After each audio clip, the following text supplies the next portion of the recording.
Continuation, lesson number 6, page number 37 from the beginning. Continuation, lesson number 6, page number 37.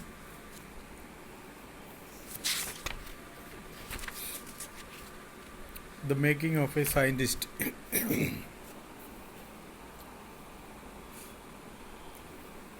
Ebright and his college roommate James R. Wrong worked all that night drawing pictures and constructing plastic models of molecules to show how it could happen. Ebright and his college roommate James R. Wrong worked all that night drawing pictures and constructing plastic models of molecules to show how it could happen. Together, they later wrote the paper that explained the theory. उसी दिन रात को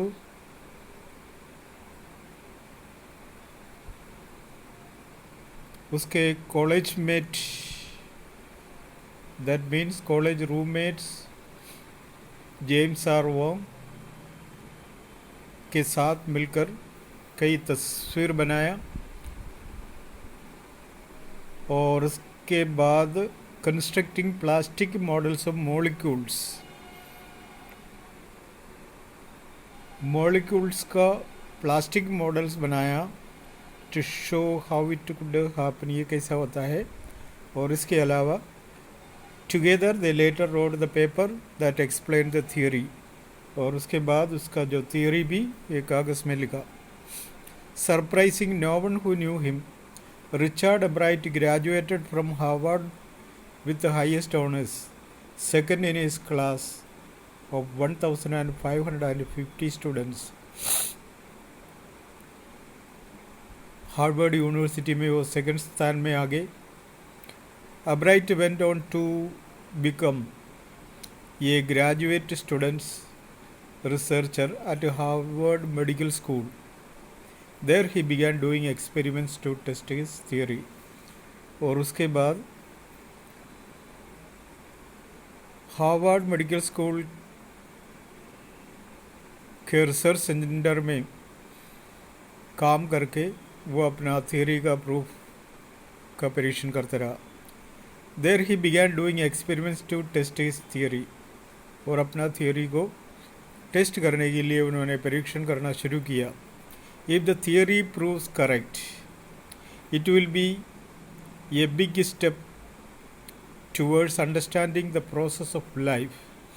अगर ये theory correct निकला तो उसने अनुमान लगाया कि ये विकसन का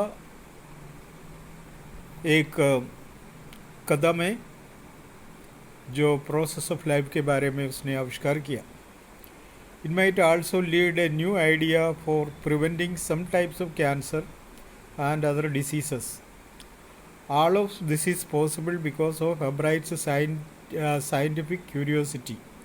ये सब कुछ इसलिए हुआ उसका रुचि, उसका जिज्ञासा, उसका इंटरेस्ट जो पढ़ाई में शो किया. And his high school research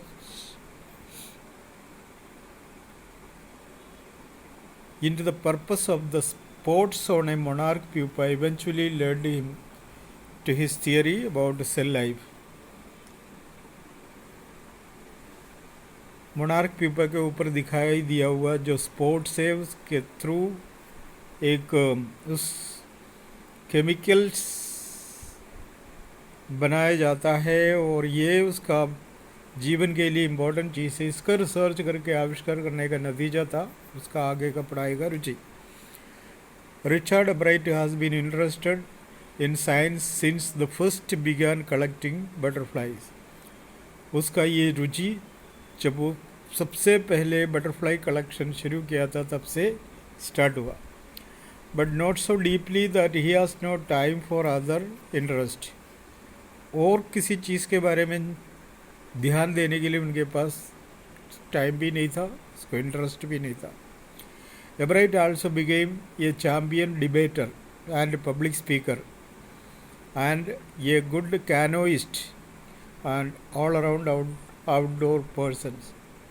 इसके अलावा डिबेट करने में, पब्लिक स्पीच में और अच्छा कैनोइस्ट बनने में बाहर जाना जाता था। कैनोइस्ट डेंगी होता है, डेंगी चलाने वाले एक व्यक्ति। He is also an expert photographer particularly of nature and scientific exhibits। ये अच्छा फोटोग्राफर भी थे, किसी इंसान का फ़ोटो खींचने में नहीं है, विशेष करके प्रकृति का और साइंटिफिक एग्जिबिट शो से रिलेटेड तस्वीरें खींचने का स्पेशल कैपेसिटी भी था ऐसा एक photographer. In high school Richard bright was a straight student because learning was easy.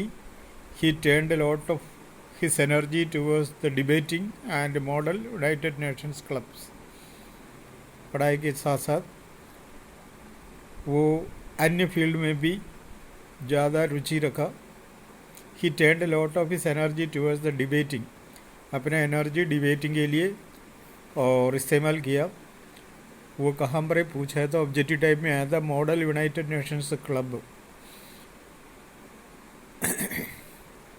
He also found someone to admire, Richard A. Weyrer, his social studies teacher and advisor to both clubs। इसके अलावा उसका तारीफ करने वालों का एक group भी उसने उत्पन्न किया।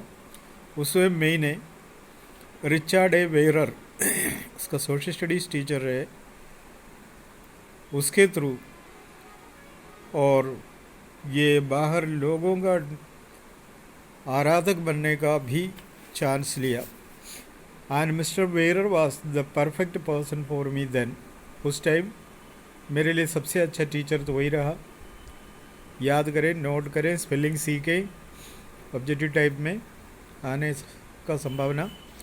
And he opened my mind to new ideas, Bright said. वो खुद ने बोला, ये जो रिचर्ड ए वेरर है जिन्होंने मुझे आगे बढ़ने का, मेरा माइंड को नया आइडिया के साथ आगे बढ़ाने का एक मौका दिया है। Richard would always give that extra effort, Mister Wehrer said. उसके टीचर उसका तारीफ करते थे, हमेशा उसको देखते समय लगता था ये कुछ अलग आइडिया के साथ इसका दिमाग लगाता है। What pleased me was here was this person who put in 3 or 4 hours at night doing debate research besides doing all his research with the butterflies and his other interest। ऐसा एक बालक है ये, क्योंकि अपना बटरफ्लाई रिसर्च के साथ साथ रात को 4 घंटे तक वो डिबेट में रुचि रखा करता था। अगर ऐसा व्यक्ति आगे जाके कुछ बन भी जाएगा, गुड स्पीकर बनेगा, तो ये भी उनको पता था, उन्होंने क्लास में अनाउंस किया था ये सारी बातें। Richard was competitive, Mister Wehrer continued. इसके अलावा सोशल स्टडीज़ टीचर ने और भी बोला, उसका मन कॉम्पिटिटिव मेंटालिटी वाला था and but not in a bad sense, लेकिन एक बुरा सेंस में नहीं था। कुछ लोगों का विचार ऐसा होता था कंपटीशन का मतलब मुझे उसको हराना, उसको हराना, उसको हराना, ऐसा सोच कर नहीं है। He explained, Richard was not interested in winning for winning's sake or winning to get a prize। वो टीचर ये भी कहते थे, अपने ब्राइट कोई इनाम पाने के लिए और औरों को हरा के अपना स्थान बनाए रखने के लिए कभी कोशिश नहीं किया। Rather he was winning because he wanted to do the best job he could. वो यही मन में रह के कम्पीट करते थे कि उसका आगे का जो काम में उसको पकड़ मिलना है। And for the right reason he wants to be the best.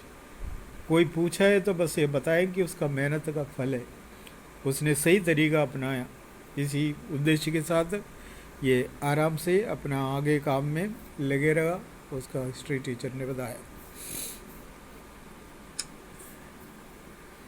And that is one of the ingredients in the making of scientist. यही था एक साइंटिस्ट बनाने का जो मटेरियल उसका अंदर उत्पन्न हुआ। Start with A first rate mind, और एक एक्सेलेंट दिमाग के साथ ऐड क्यूरियोसिटी, उसमें जिज्ञासा डालकर, and mix in the will to win for the right reason. और उसके बाद जो उद्देश्य से वो काम किया, उस उद्देश्य को पाने के लिए हर काम मिक्स करके काम करने वाला एक दिमाग तैयार करके वो आगे काम किया। अब्राइट हास दिस क्वालिटीज़, वो ये क्वालिटीज़ इसके अंदर था, वो टीचर के हिसाब से बताए जाएं। और एक साइंटिस्ट बनाने के लिए एक अच्छा दिमाग से काम शुरू करना, जिज्ञासा होना चाहिए, और अपना मन उसमें लगाने का एक अलग तरीका भी होना चाहिए। ये सारे क्वालिटी जिसके अंदर है वो ज़रूर कुछ करके दिखाएगा। And from the time the book the travels of Monarch X open the world of science to him, इसको आगे बढ़ाने का, बटरफ्लाई का ऑपरेशन ख़त्म होने का स्थिति में उसकी मम्मी ने खरीद के दिया वो उस किताब, उसको आगे ले जाने में मदद किया। Richard Ebright has never lost his scientific curiosity. उसका कलेक्शन कम हो गया, फिर भी उस बुक से उसने अपना कलेक्शन, एक तरह से इनडायरेक्टली अपना कलेक्शन को इम्पोर्टेंस देके अपने जो मन को आगे बढ़ा दिए बड़े उद्देश्य के साथ। इसलिए वो ये काम में सफल रहा। वही है और हमारा अब्राइट साहब का जीवन। जोश देने वाला, उत्साह देने वाला, क्यूरियोसिटी देने वाला एक लेसन है। अगर इस लेसन में से कुछ क्यूरियोसिटी मिल जाए तो अपना आगे का काम के लिए तो काम करेगा। या second but last, Richard was competitive वाला जो पैराग्राफ इम्पोर्टेंट है कि एक व्यक्ति को सफल बनाने का क्या क्या काम करना है वो उसमें बताया। इंटरेस्ट होना चाहिए और उसका विचार सही होना चाहिए। कॉम्पिटिटिव मेंटालिटी किसी को हराने के लिए नहीं है बल्कि अपना फ़ायदा के लिए है, और उसका माइंड के साथ उसको काम शुरू करना है। जानने का जिज्ञासा होना चाहिए और अपना इच्छा शक्ति को प्रकट करना है कि आगे बढ़ने का, और मेरा जीवन में ये काम हो, कामयाब होने के लिए मैं हर पल आगे बढ़ता रहूँगा, चाहे कोई सा भी परेशानी हो। जब तक मेरा गोल में मैं नहीं पहुँचूँ तब तक मैं काम करता रहूँगा। यही उद्देश्य के साथ हम भी पढ़ाई जारी रखें तो ज़रूर उसका फल पॉजिटिव होगा। So best wishes. Try to conclude the lesson by reading from the beginning and try to understand the word meaning. Simple words are there, difficult words अगर कोई लग रहे तो उसका मीनिंग सीखे और उसका मन में रखे, स्पेलिंग सीखे, राइटर का नाम मन में रखे, मेन इम्पोर्टेंट नाम को याद रखते हुए, पॉइंट को याद रखते, ऑब्जेक्टिव टाइप में आने वाला क्वेश्चंस को मन में रखते हुए लेसन पढ़े और वो आपका रिजल्ट देने वाली बात बन जाए। इसी कामना के साथ अपनी ये लेसन यहाँ समाप्त कर लें।